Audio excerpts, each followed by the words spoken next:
안녕하세요. 온 가족의 골머리를 썩힌 아나무인 시부를 참교육한 며느리입니다.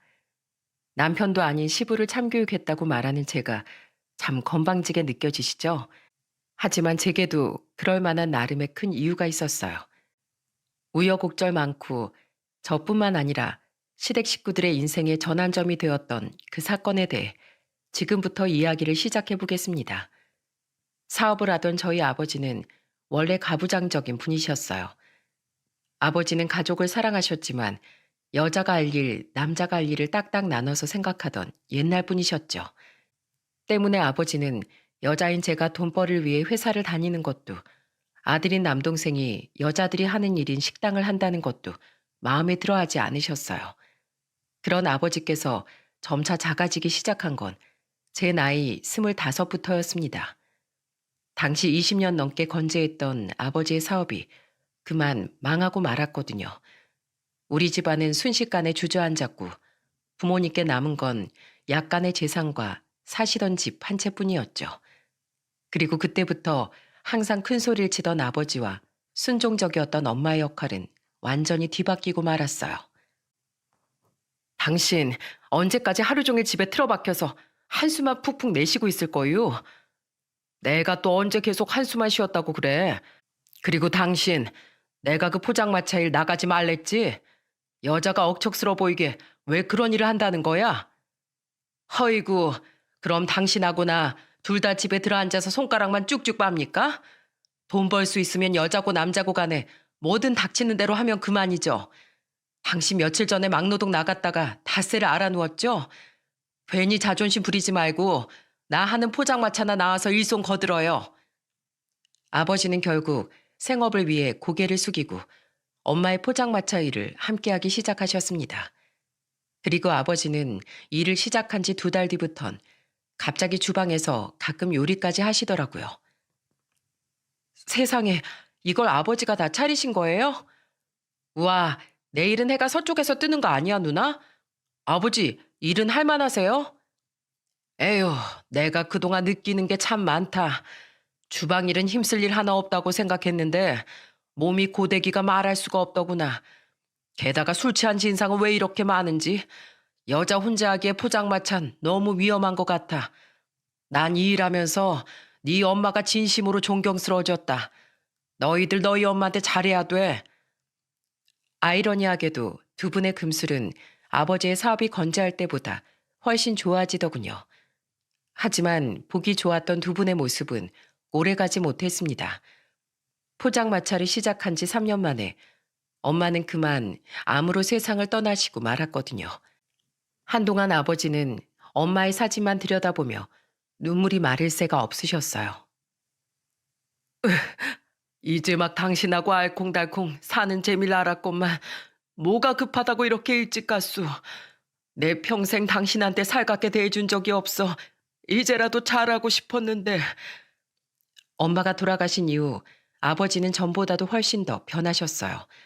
아버지는 제가 나이 31에 시집을 갈 때도 제 남편에게 이런 부탁을 하시더군요. 우리의 회사 근처에 있는 회사 다닌다고? 부부끼리 그럼 출퇴근도 같이 하고 참 좋겠구만. 정길군, 우리 딸 참 똑똑하고 마음씨도 고운 애야. 그러니 부디 고생시키지 말아주게.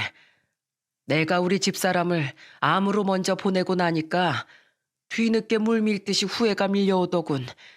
주방일 그까짓 거 뭐라고 내가 자존심 세우고 아내를 고생만 시켰나. 그저 꽃처럼 행복하게만 만들어줬어도 모자랄 판에 하고 말이야. 게다가 요즘 세상이 바뀌어서 여자라고 돈 안 벌고 남자라고 집안일 안 하는 세상이 아니지 않은가. 그러니 서로 할 일 미루지 말고 사이좋게 놀이하듯 살림 꾸려가며 잘 살아줘. 우리 딸 정말 잘 부탁하네. 아버지는 자신도 형편이 좋지 않으시면서 제 결혼 자금을 무려 3천만 원이나 보태주셨습니다. 너무 놀란 전 아버지를 만류했지만 아버지는 제 손에 통장을 꼭 쥐어주며 이렇게 말씀하셨죠. 그냥 바꿔라. 더 많이 못해줘서 미안한 게 바로 부모 마음이야. 네 엄마 세상 떠날 때 나온 보험금이랑 네 할아버지 돌아가시면서 남긴 유산, 그리고 그동안 내가 벌어서 모은 것들을 전부 합해서 네 목, 정한이 목 나눠둔 거다. 힘들 땐 항상 이 아버지를 생각해. 아버지가 항상 내 뒤에 있다는 거 잊지 말고. 아버지의 따뜻한 말에 눈물이 났습니다. 반면 제 시부는 저희 아버지와 완전 딴판인 사람이었어요. 원래 구청 공무원으로 일하다 일찍 퇴직하셨다는 시부는 예전 아버지처럼 가부장적인 분이었는데 문제는 저희 아버지와 다르게 전혀 책임감이 없으셨다는 거였죠. 어머님, 아버님, 저희 왔어요. 너희 왔니? 아휴, 내가 지금 명절 음식이고 뭐고 할 기분이 아니구나. 너희 아버지 경마장 가서 또 돈 날리고 왔단다. 아버지 또 경마장 가셨어요? 혼자 돈 벌고 집안일까지 다 하는 엄마가 불쌍하지도 않으세요? 시끄러워. 여편 내가 어디 집안일을 미주알 고주알 떠들고 다녀? 남편이 돈 좀 벌다 잘못될 수도 있는 거지. 어째 여자가 사사건건 남자일에 토를 다뤄? 에이, 신경질나. 얼른 물이나 한 잔 떠와. 여러분, 경마 도박이라고 아시나요? 경주마들이 도착하는 순위에 돈을 거는 도박 말입니다. 시부는 퇴직 후 바로 그 경마 도박에 빠져 지방까지 말아먹은 분이었어요. 게다가 시어머니는 그런 시부에게 불만을 가지고 있으면서도 반항 한 번 못하고 시부에게 순종하는 분이셨죠. 어머니는 우리 어렸을 때부터 아버지 말을 한 번도 거역해 보신 적이 없어. 평생 그렇게 살아오셨으니 아버지의 말이 곧 법인 줄 아시는 거지. 나랑 두 여동생이 그러지 마시라고 엄마의 설득도 해보고 아버지한테 화도 내봤는데 어머니가 변함이 없으니 두 분 관계에도 변화가 생길 리가 없지. 하지만 시어머니는 며느리인 저와 딸들에게는 항상 본인처럼 살지 말라고 말씀하시는 좋은 분이기도 했어요. 내가 우리 정길인 지혜비처럼 크지 못하게 열심히 교육시켰다. 우리 딸들한테도 절대 결혼해서 무조건 내내하고 살지 말라고 가르쳤지. 그러니까 어머마, 넌 나와 다르게 항상 남편과 네 두 아들에게 존중받는 아내이자 어머니로 살거라. 하늘이고 땅이고 하는 건 딱 내 부모님 때 가르침이야. 난 평생을 그런 줄 알고 살았기에 그 마음이 몸에 굳어버렸지만 절대 넌 그럴 필요가 없단다. 네 시아버지가 아나무인으로 굴 땐 날 생각해서라도 이해하고 참아주렴. 내가 내조를 잘못해서 그렇다. 대신 그만큼 정길이한테 잘하라고 하마. 이런 집안이라도 시집 와줘서 정말 고맙다 어머마. 저는 시어머니가 안타까운 반면 항상 며느리인 저를 걱정해 주시던 시어머니 마음이 고마웠습니다. 때문에 저는 항상 시어머니를 잘 챙겨드리려고 노력했어요. 한편 시부는 자식들의 만류에도 경마에서 헤어나오지 못했습니다.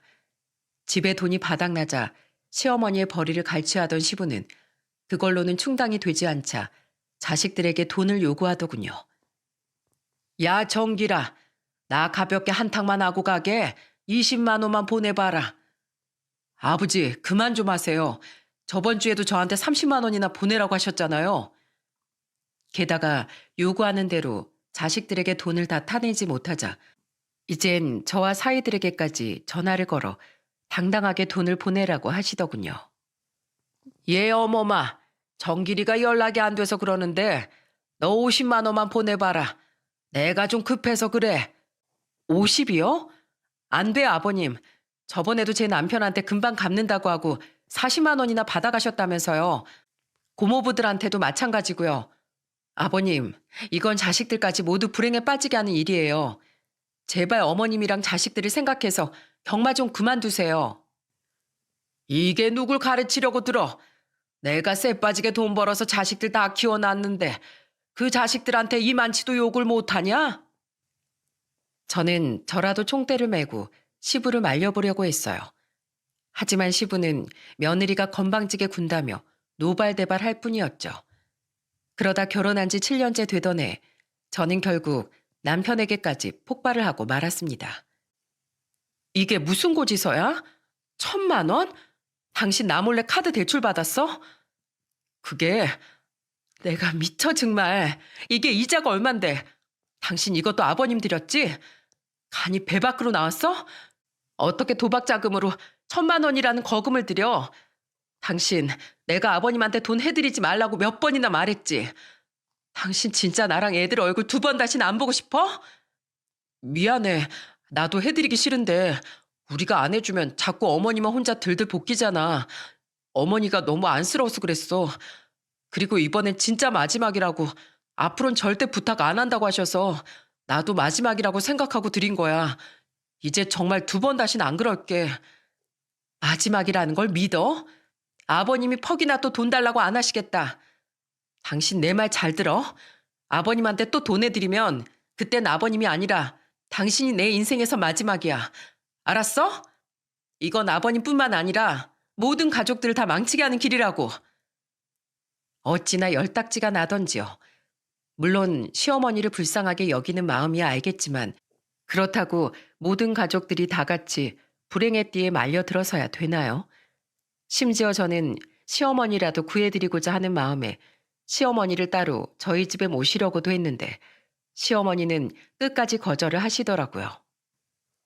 나 없으면 밥도 한 끼 제대로 못 챙겨 먹는 양반이다. 난 괜찮어. 네 시아버지를 두고 어떻게 나 혼자 잘 먹고 잘 살겠니? 이러시는데 제가 더 이상 뭘 어떻게 하겠습니까? 또한 남편이 대출까지 받아준 거란 시누이들과 시매부들도 이건 끝이 없는 수렁이라고 느꼈는지 그 이후 시부에게 단돈 10,000원도 보내주지 않았다는군요. 끝까지 우리가 돈을 줄 생각이 없어 보이자 그제야 시부는 포기하는 듯 잠잠해졌습니다. 돈 달라고 들볶는 시부가 연락을 해오지 않으니 숨통이 트일 것 같더군요. 그렇게 저는 거의 1년간 시어머니와만 연락을 가끔 주고받고 명절과 생신 때만 시부를 찾아뵈며 마음 편한 나날을 보냈어요. 어머님, 요샌 아버님이 돈 안 가져가세요? 가져가긴 하는데 그래도 전처럼 빚까지 져서 내놓으라고 사람을 들들 볶진 않는다. 사람이 정신을 차리려는 건지 아무튼 요즘은 나도 속이 좀 편하구나. 하지만 그건 저의 엄청난 착각일 뿐이라는 걸 얼마 지나지 않아 알게 되었습니다. 저의 짧은 평온은 제 대신 방패막이가 되어주었던 바로 저희 아버지 덕분이었다는 충격적인 진실을 말이죠. 어느 날 저는 퇴근을 한 후 아버지의 포장마차를 향했어요. 아버지를 뵌 지 1달이 넘어 아버지가 보고 싶었고 아버지가 만들어주시는 잔치국수도 먹고 싶었거든요. 선선한 날씨였던지라 포장마차 천막이 전부 올려져 있어 내부가 훤히 보였습니다. 그런데 점점 포장마차가 가까워지던 찰나 저희 아버지 앞에 굉장히 낯익은 얼굴이 보이더군요. 아버님?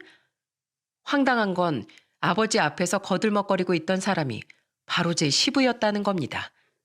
대체 시부가 왜 저기 있나 싶어 포장마차에 가까이 다가갔는데 들려온 시부의 말에 정말 기절초풍할 뻔했어요.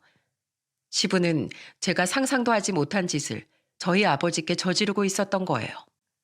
사돈, 왜 오늘은 이렇게 말꼬리가 깁니까? 평소엔 내가 달란 대로 턱턱 잘만 내어주더니만. 요구가 과하십니다.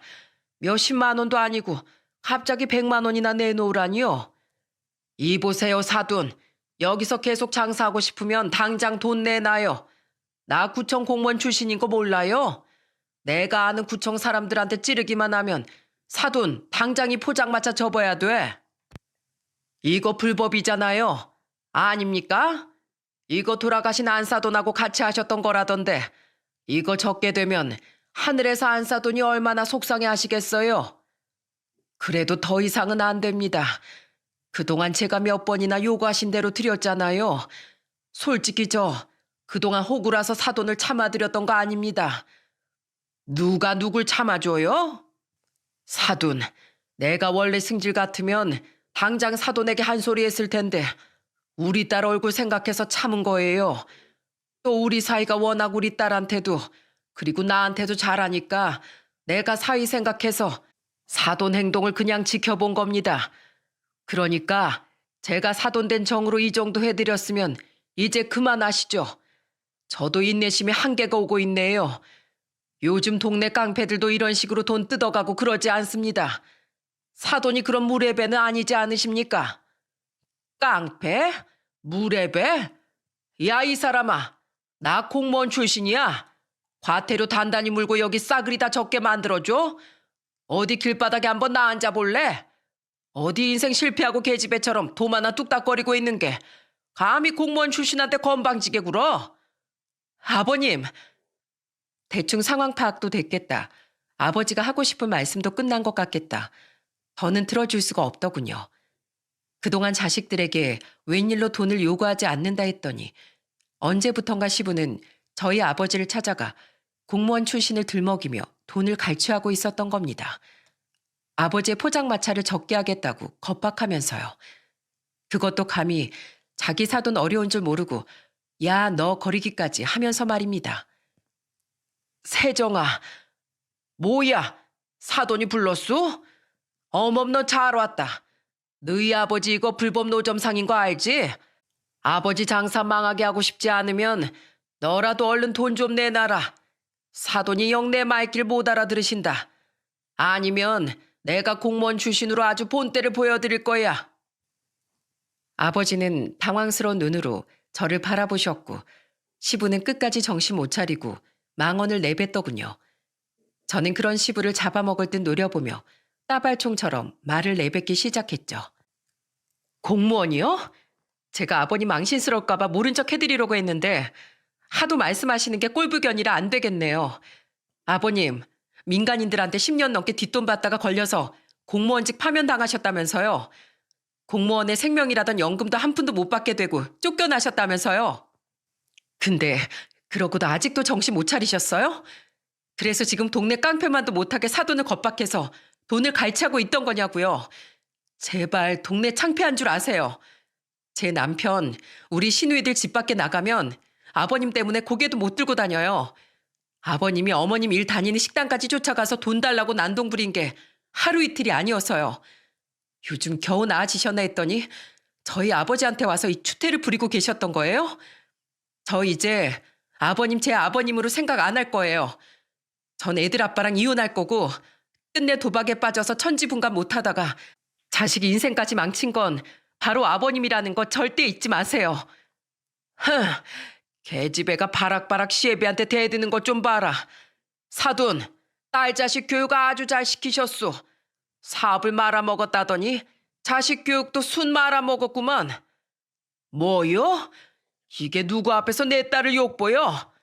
야, 내가 참아주니까 아주 만만해 보이지? 제게 당황한 시부는 일부러 더 이죽대며 아버지 앞에서 저를 비꼬더군요. 그런데 아버지는 자식 험담을 듣자마자 화가 폭발하신 모양입니다. 아버지는 앞치마를 땅바닥에 내팽개치시더니 조리대 안쪽에서 시부를 향해 성큼성큼 걸어 나오시더군요. 그리곤 당황한 시부에게 무섭게 얼굴을 들이미셨죠. 이보소, 내가 세상에서 제일 잘한 일이 있다면 우리 딸 아들 똑똑하고 바르게 키운 거요. 내 딸이 제대로 교육 못 받았다면 자기 아내 모르게 카드 대출로 지애비한테 도박값 대준 당신 아들은 등신천치요. 알아요? 그때 당신 아들이 잘못했다고 2번 다시는 안 그러겠다고 내 앞에서까지 무릎 꿇고 싹싹 빌어서 내가 두말 않고 넘어가 준 겁니다. 근데 감히 세상에서 제일 귀한 내 딸을 욕되게 해? 이깟 포장마차? 안 하면 그만이야. 내가 포장마차 접기가 무서워서 당신 봐준 것 같아? 잘 살겠다고 노력해보는 우리 딸 사위한테 잡음 만들어주기 싫어서 내가 참을 수 있을 만큼은 참아주려고 한 거야. 나 고등학교 때까지 축구선수 했었거든. 어디 축구공처럼 뻥 차여서 저 멀리 날아가 볼 테요. 싫으면 당장 내 딸한테 사과하시오. 그리고 신고할 테면 신고하고 2번 다시 여기 찾아오지 마. 아, 저 그게 어머마, 너희 아버지가 많이 흥분하신 것 같다. 내 딸 부르지 말고 어서 사과하라고. 아, 알겠소. 어머마, 미안하다. 그러니까 너희 아버지 좀 알려다오. 사과할 사람이 저만 있는 게 아니잖아요, 아버님. 그동안 저희 아버지한테 가져가신 돈 한 푼도 빼놓지 말고 돌려주세요. 그리고 저희 아버지한테 정식으로 사과하세요. 안 그러면 저 협박 갈치로 아버님 고소할 거예요. 어차피 애들 아빠랑 이혼하기로 마음먹은 거 이판사판이라고요. 아이고, 미안하다, 미안해. 돈은 내가 어떻게 해서든 마련해서 금방 돌려주마. 내가 약속하마. 그러니까 제발 고소만은 말아다오. 사돈, 미안합니다. 내가 경마의 눈이 헷가닥 돌아가지고 그만 천지분간도 못했습니다. 죄송합니다. 됐지? 그럼 나 이만 간다. 난 분명히 사과했다. 아버지의 으름장과 제 겁박에 시부는 꼬리를 내리고 사과를 하더군요. 그리곤 정말로 발에 차일까 무서웠는지 저희 아버지의 다리를 흘끔대며 그대로 주랭랑을 쳐버렸죠. 지나가던 행인들은 모두 멈춰서서 우리를 구경하고 있었고 테이블에서 소주를 마시고 있던 아저씨 2명은 멍하니 우리를 보다 박수를 쳐주더라고요. 잘했어요, 사장님. 보는 내가 다 부하가 치밀더만 아주 똑소리 나는 따님을 두셨네요. 들어보니까 그러게 뭐하러 처음부터 저런 인간한테 돈을 줬대요. 사장님이 잘못하셨네요. 아저씨들의 말을 듣고 그제야 전 아버지를 향해 눈물을 터뜨렸어요. 저는 아버지의 팔을 잡고 엉엉 울었죠. 아버지, 왜 저한테 그동안 아무 말씀 없으셨어요? 왜 아버님한테 돈을 주셨냐고요? 아버지가 왜요? 제가 죄송해서 아버지 얼굴을 어떻게 봐요? 미안하다, 세정아. 난 그냥 저 인간이 어디까지 하나 지켜보려고 했어. 아까 말했다시피 너랑 이서방을 생각해서 말이다. 근데 오늘 하는 꼬락선을 보니까 더는 내가 못 참을 것 같아서 포차를 접는 한이 있어도 단단히 화를 낼 생각이었는데 그러기도 전에 마침 네가 모든 걸 봐버린 거다. 나 때문에 많이 속상했지? 미안하다 우리 딸. 이 아빠 생각이 짧았다. 아버지는 엉엉 우는 저를 꼭 안아주셨습니다. 저는 딸 생각에 그 강한 자존심까지 굽혔을 아버지를 생각하면 더욱 죄송함이 밀려와 한참 동안 눈물을 그치지 못했죠. 그날 집으로 돌아오며 저는 시어머니께 전화를 드렸습니다. 저는 모든 전후 사정과 함께 시어머니께 이혼을 선언했고 시어머니는 그 즉시 저보다 먼저 저희 집으로 달려오셨더군요. 하지만 전 집으로 돌아와 남편에게도 똑같이 통보를 했어요. 우리 그냥 이혼해. 우리 아버지 그런 취급한 사람이랑 난 더 이상 한 가족 못해. 여보, 미안해. 나도 우리 아버지 때문에 정말 미치겠어. 여보, 내가 그냥 우리 아버지랑 인연을 끊을게. 어? 내가 당신이랑 우리 애들 없이 어떻게 살아? 아버님 행동은 도를 지나쳤어. 나로 모자라서 우리 아버지를 이렇게 함부로 대한 거 나 절대 용서 못해. 그리고 당신이 인연 끊는다고 한들 아버님이 포기하실까? 우리가 돈 안 들였다고 우리 아버지한테까지 찾아가서 그런 짓을 하신 분이 아니, 아버님은 절대로 안 바뀌실 거야. 어머마, 정말 미안하다. 우리 정길이 좀 모질지 못해도 마음 착하고 너랑 애들을 진심으로 사랑하는 애인 거 누구보다 어멈 네가 잘 알잖니. 어? 내가 여기 오는 길에 너희 시아버지한테 물어서 사돈 어른께 받은 돈에 이자까지 더해서 네 통장으로 보내놨다. 그거 내가 우리 손주들 나중에 학비라도 대주고 싶어서 너희 시아버지 모르게 조금씩 모아놓은 돈이야. 아휴, 내가 사돈 어른께도 꼭 정식으로 사과드리마. 그러니까 어머마, 나랑 너희 애들을 봐서라도 한 번만 다시 생각해주면 안 되겠니? 안방에 어른들이 소란스럽자 거실에 있던 8살, 6살 아들 둘이 울음을 터뜨리는 소리가 들리더군요. 그 소리를 듣자 저 또한 그냥 엉엉 울고 싶었죠. 그런데 그런 저와 달리 남편은 화들짝 놀라며 곧장 애들에게 달려가더라고요. 미안해 우리 천사들. 어른들이 소리쳐서 많이 놀랐지? 어른들 싸우는 거 아니야. 그만큼 중요하게 의논할 이야기가 있어서 그래. 괜히 들으면 더 무서우니까 우리 방에 가 있을까? 자, 아빠 손잡고 착하지? 평소엔 저에게도 아들들에게도 저렇게 좋은 남편이자 아빠였기에 저는 남편에 대한 마음이 자꾸만 약해졌습니다. 그런 제 마음을 알았는지 시어머니는 제 손을 잡고 다시 한번 간곡하게 부탁을 하셨죠. 저는 그런 시어머니에게 마지막이라는 심정으로 이렇게 말했어요. 그럼 어머님이 저 좀 도와주세요. 아버님을 정신 차리게 할 수 있는 사람은 어머님밖에 없어요. 근데 만약에 어머님이 절 돕지 않으시겠다면 저는 아버님에 대한 일말의 기대도 할 수가 없으니 이대로 정말 애들 아빠랑 갈라설 거예요. 저 도와주실 거예요? 그래. 그게 뭐든지 내가 열심히 하마. 애들을 방에 들여보내고 온 남편도 희망 어린 눈빛으로 시어머니 옆에서 제 말을 경청하고 있더군요. 저는 작게 한숨을 내쉬고는 제가 세운 계획을 말씀드렸어요. 이건 어머님뿐만 아니라 당신도 아가씨들과 고모부들도 모두 동참해 주셔야 돼요. 어머님, 지금 자식들도 아버님한테 다 등 돌림 마당에 아버님 억지를 받아주고 계신 건 어머님뿐인 거 아시죠? 아버님 정신 차리게 하려면 어머님부터 아버님에 대한 태도를 바꾸셔야 돼요. 받아주는 사람이 없어야 아버님도 뜨거워 하시는 거라고요. 그러니까 앞으로 밥상도 꼬박꼬박 대령하지 마시고 돈도 절대 주지 마시고 집안일도 아버님 알아서 하시라고 하세요. 아버님이 소리 지르면 어머님도 지지 말고 맞서시고요. 내가? 하지만 어떻게 너희 시아버지한테 내가 그럴 수가 있겠니? 하셔야 해요. 가족을 위해서요. 그리고 제가 도와드릴게요. 제가 생각해둔 방법이 있어요. 어머님, 저희 아버지도 아버님이랑은 좀 달랐지만 가부장적인 분이셨어요. 그런 분이 지금처럼 달라진 건 저희 엄마의 달라진 태도 덕분이었고 이후엔 그런 엄마가 돌아가셔서 엄마의 빈자리를 느끼셨기 때문이에요. 그리고 이런 방법까지 썼는데도 아버님이 달라지지 않으시다면 그땐 어머님이 선택하세요. 아버님인지 자식들인지요. 자식들이 아버님 때문이 아니라 어머님이 안타까워서 그동안 아버님께 돈을 드렸다는 거 잘 아시잖아요. 시어머니는 표정이 어두워지셨습니다. 사실 시어머니도 다 알고 계셨던 불편한 진실이었을 테니까요. 저는 시어머니께 고민할 시간을 충분히 드렸고 이내 시어머니는 결심이 선 얼굴로 제게 고개를 끄덕이시더군요.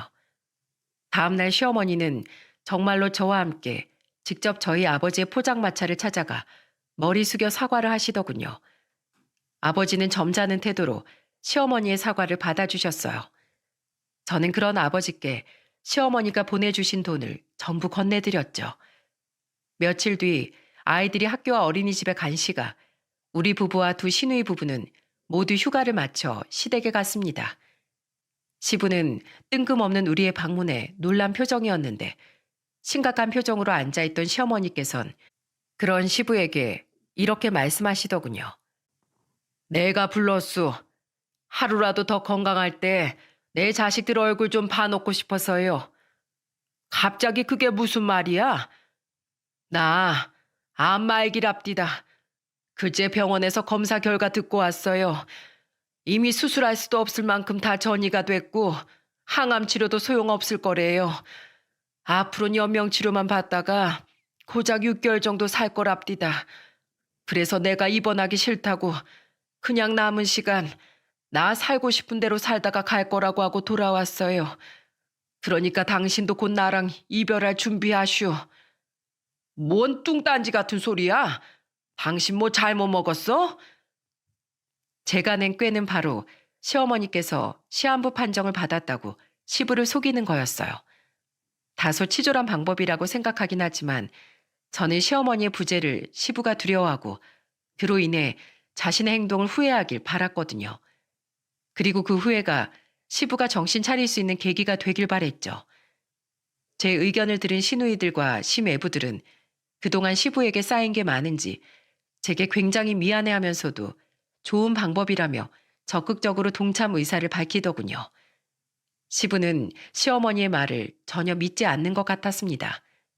그리고 그때 저와 남편 그리고 시누이들은 일제히 약속이라도 한 듯 눈물을 쏟아냈죠.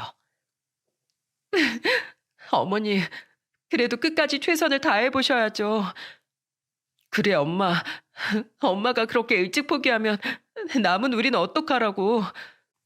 아직 효도 한번 제대로 한 적 없는데 이게 무슨 날벼락이래요, 어머니. 난 이미 지겹게 살 만큼 살았어.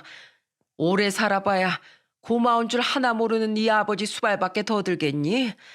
내가 없으면 그제야 네 아버지도 땅을 치고 후회하겠지. 모두들 명령기가 아닐 수 없었습니다. 그런 우리 때문에 시부도 결국 깜빡 속아 넘어가더군요.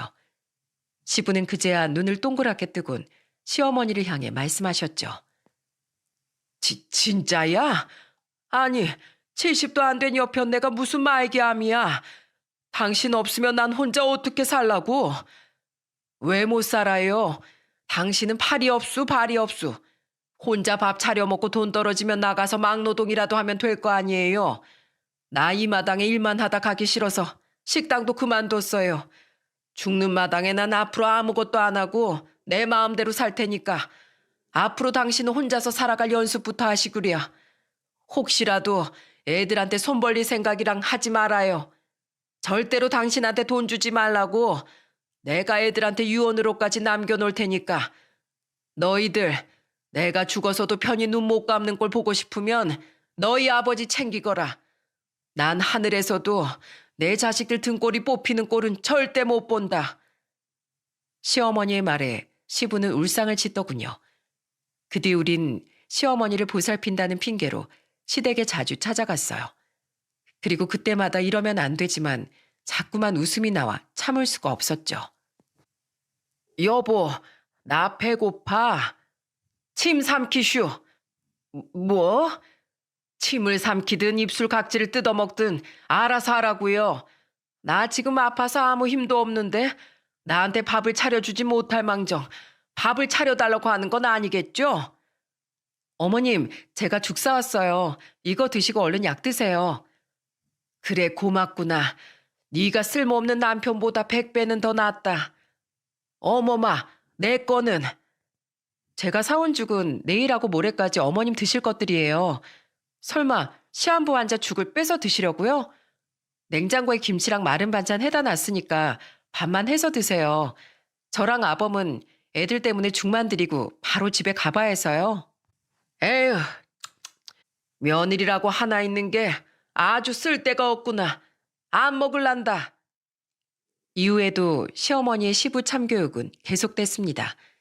시어머니는 나중에 가선 아예 시부를 부려먹고 계시더군요.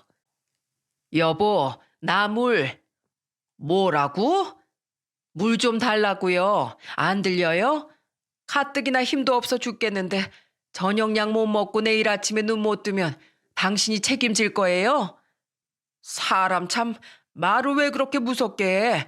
아, 알았어. 다시 떠다 줘요. 아, 또 왜? 찬물 싫어요. 미지근한 물로 다시 떠다 줘요. 얼른요.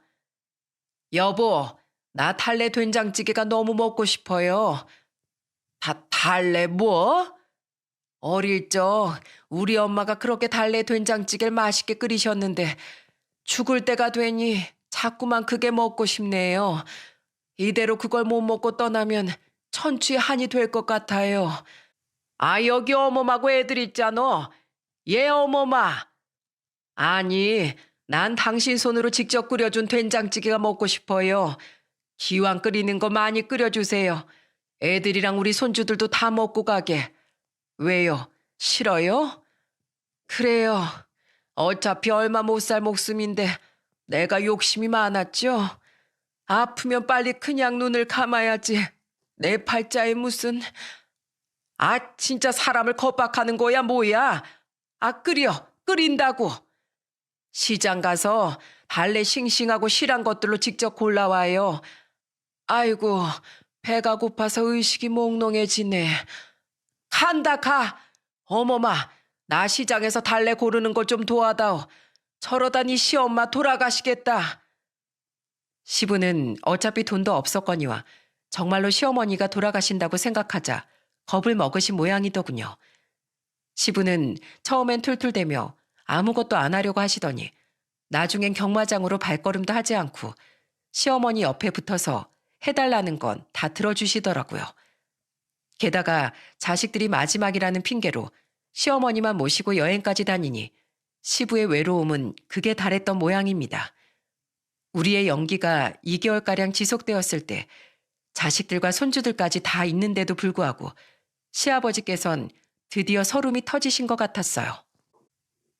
여보, 오늘은 김치찌개가 돌아가신 엄마가 해주신 김치찌개가 먹고 싶어요. 으, 김치찌개? 알았어. 해줄게. 그까짓 거 인터넷에 검색하면 만드는 거 다 나와 있더만. 그러니까 여보, 제발 고추 굴 사람처럼 그렇게 얘기 좀 하지 말어. 자식들도 다 나한테 등 돌린 마당에 당신까지 없으면 나 외로워서 어떻게 살아? 내가 김치찌개든 된장찌개든 아니 팔보채라도 해서 맨날 대접해 줄 테니까 제발 병원에 가서 치료받자. 당신 아직 멀쩡한 거 보니까 치료받으면 충분히 더 오래 살 수 있을 거야. 내 친구놈 아내도 3개월밖에 못 산다고 했는데 2년은 거뜬히 넘게 살다 갔어. 그러니까 제발 우리 병원 가자. 나 당신 없인 정말 하루도 못 살아. 나만 남겨놓고 일찍 눈 감을 생각하지 마. 내가 살아봐야 당신 경마에 돈 버리는 꼴밖에 더 보겠어요. 이제 내가 일을 하지 않아. 우리 여윳돈도 다 떨어졌으니 평생 살던 이 집도 팔고 작은 집으로 가야겠죠. 평생의 추억까지 그렇게 날려버리고 내가 무슨 낙으로 삽니까? 난 이제 지겨워요. 그만하고 싶어요. 내가 일할게. 당신만 건강해질 수 있다면 내가 앞으로 경마장 근처엔 얼씬도 안 앞세. 아니, 아예 말띠인 사람 근처에도 안 갈게. 이 집도 내가 지키고 당신 인생의 낙도 내가 만들어줄게.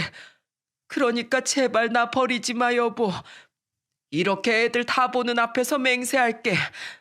내가 그동안 당신한테 다 잘못했어. 내가 죄인이야.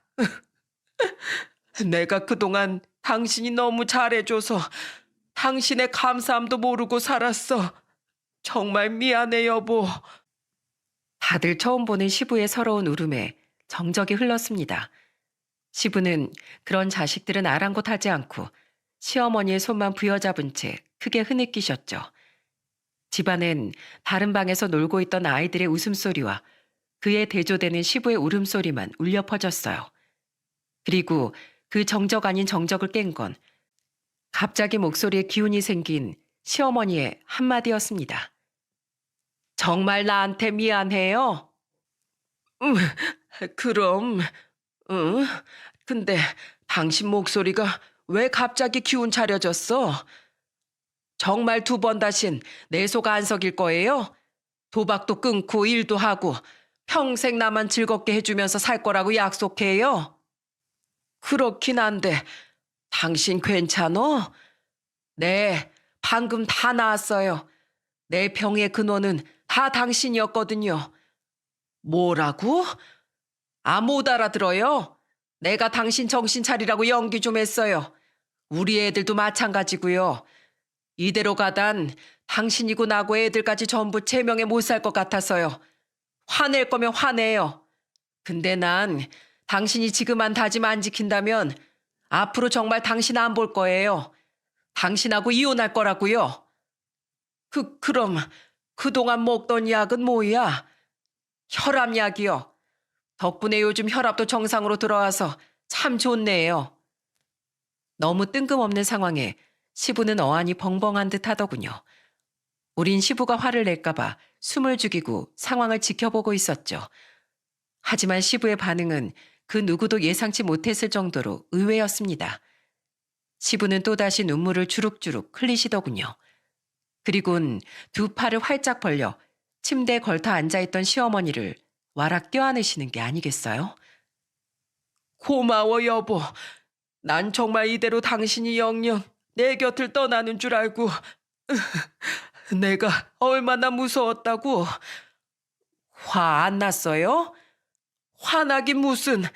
당신이 안 죽는다는데 그깟 거짓말이 대수야?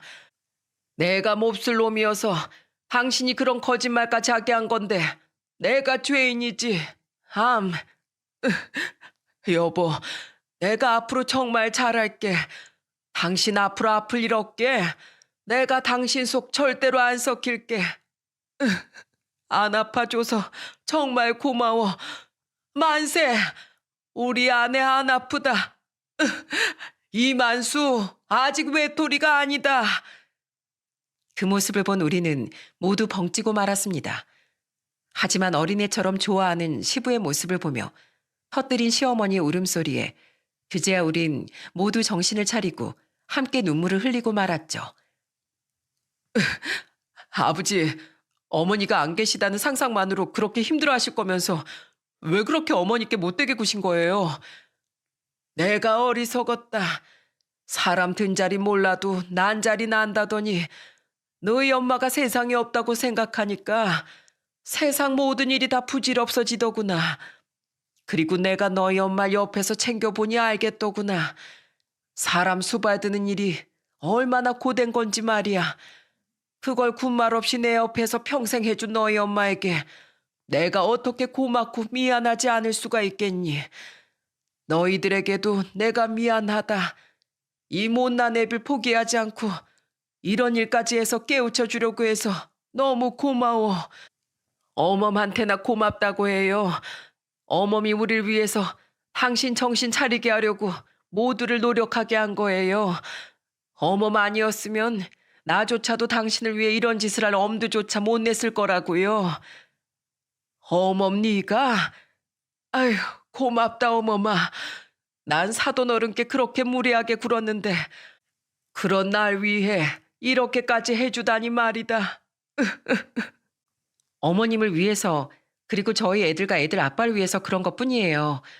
그러니 아버님, 부디 이번에 깨달은 것들 절대 잊지 마시고 앞으로 제발 가족들에게도 남들에게도 피해 주지 말고 떳떳하게 사세요. 그래야 나중에 손주들 더 컸을 때 손주들에게 사랑받는 할아버지도 되시죠. 지금 약속 잊어버리시면 저 그땐 진짜 아버님 진짜 미워할 거예요. 그렇게 잊지 못할 해프닝을 뒤로하고 시부와 가족들은 눈물의 화해를 할 수 있었습니다. 솔직히 고작 2달 가지고 사람이 얼마나 변하겠냐고 말씀하실 수 있을 거예요. 사람은 쉽게 바뀌는 게 아니니까요. 하지만 저를 포함한 우리 가족들은 모두 시부를 지켜보고 있고 또다시 시부가 변한다면 그땐 지금보다 더 쓴 약을 처방해 드리는 한이 있더라도 우리 가족은 더 이상 시부를 내버려 두진 않을 생각입니다. 남에게 피해까지 끼치며 제멋대로 구는 가족을 그냥 내버려 두는 건 그 사람뿐 아니라 모든 가족들을 병들게 한다는 걸 이젠 우리 모두 알고 있으니까요. 다행히 2년이 지난 지금까지 시부는 전과 달라진 모습을 보여주고 계세요. 시부는 직장을 구하셨고 시어머니 바라기가 되셨죠. 어머님, 생신 축하드려요. 어머, 웬 꽃다발이에요? 예쁘지? 너희 시아버지가 생일이라고 일 끝나고 집에 오다가 사다 줬다. 내 살다 남편한테 꽃다발 받아보는 날이 오는구나. 아니 근데 아까부터 뭐 하는 거예요? 뭐 하긴 뭐해. 당신 미역국 끓이고 있지. 당신 그런 것도 할 줄 알아요? 난 생일상 차려준다기에 죄다 배달 음식 시킬 줄 알았더니만 이 양반 사람 참 감동시키네. 하긴 어머마, 너희 시아버지 요즘 나보다 더 음식을 잘한다. 사돈 어른 식당 있잖아. 매번 거기 가서 사돈 어른께 음식하는 법을 배워오더라고.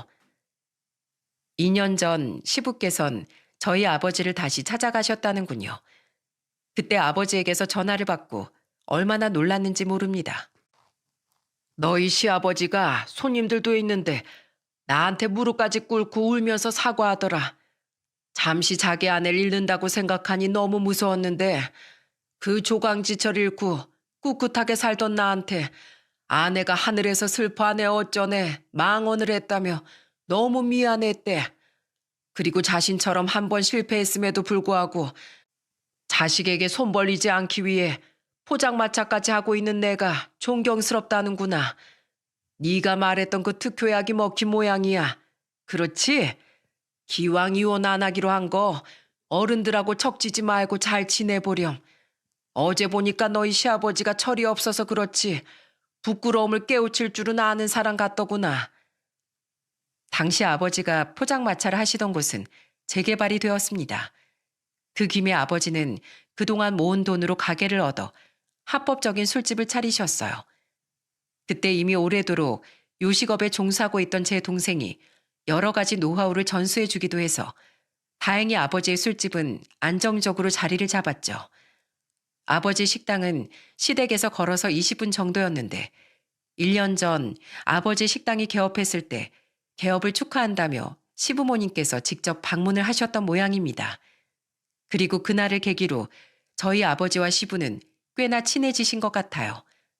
한 번은 아버지를 뵈러 놀러 갔는데 시부께서 굉장히 익숙한 듯 서빙을 하고 계시더라고요. 아버님, 왜 여기서 일을 하고 계세요? 어머머 왔냐?